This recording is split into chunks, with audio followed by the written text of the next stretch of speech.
An open letter to Christian Porter, Australia's current Attorney General. Dear Sir, I've taken time out of my busy schedule to put a matter to you of grave concern. I know at present you must be overwhelmed, but hope that this open letter eventually finds its way to you. My name is Kim Cooper. I'm a wife and mother of 3 beautiful young adults. I've authored a number of books dealing with the subject of emotional and domestic abuse. I help families dealing with these issues and have received over 1,500 testimonials to date.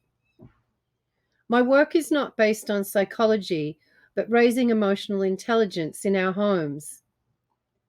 I've seen the allegations leveled against you from a woman who's now deceased. She's no longer with us to speak for herself, but friends and family have taken up her cause. I've witnessed your response to these allegations.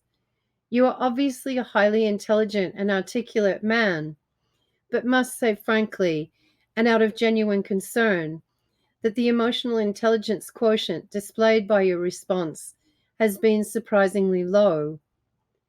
This observation is not made without cause. Around Australia, thousands of young men are now having sexual assault allegations leveled against them on social media. As a leader of men, the behavior that you've modeled in your response to the personal allegations made against you has, so far, let them down. I fear that the results of this for Australia may be tragic. Please allow your own understanding of what I'm suggesting here a few minutes for me to explain. Sexual abuse is often paired with the very difficult emotion known as shame. Other emotions are mentioned when we discuss rape, including anxiety, fear, and anger, a natural response to disrespect.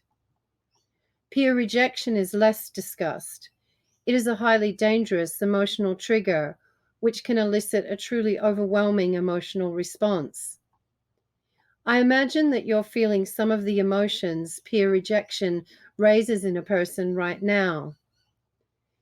Peer rejection has been found by long-term research to be the cause of almost all teenage suicides.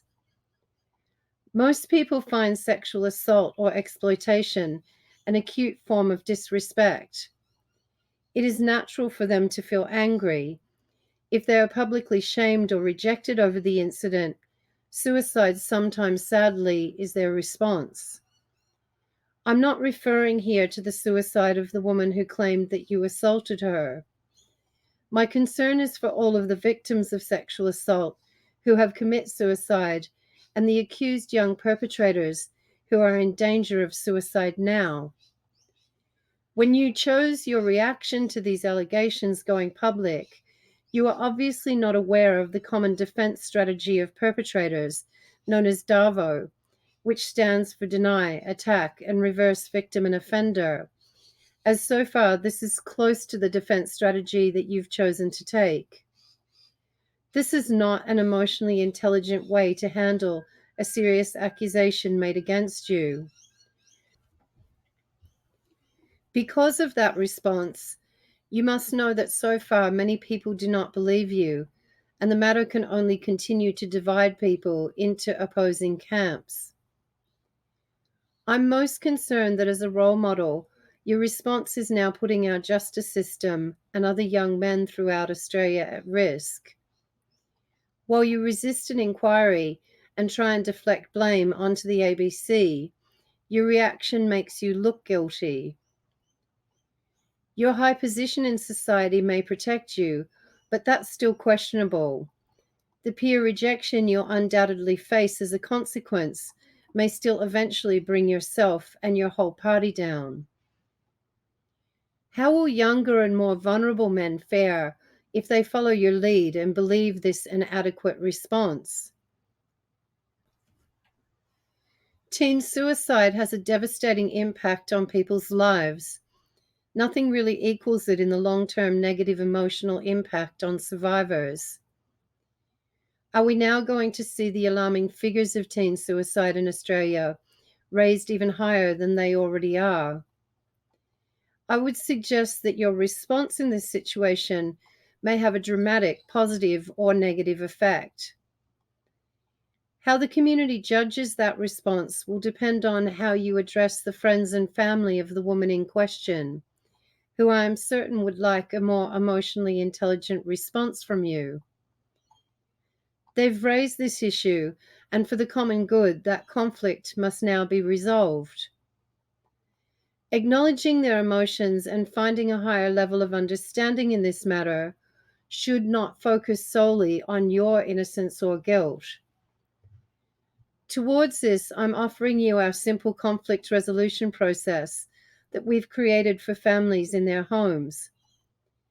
Facing your accusers with empathy will certainly require courage on your part. Rape has been exposed as a cultural problem in Australia that did need to come to light. With the current emotional climate in this country and the number of accusations coming out every day, I cannot overemphasize the need for a formal process to be set up where accused perpetrators and alleged victims can come to an emotionally intelligent resolution together, so we can move forward to a time of more equality between women and men without any further damage being done.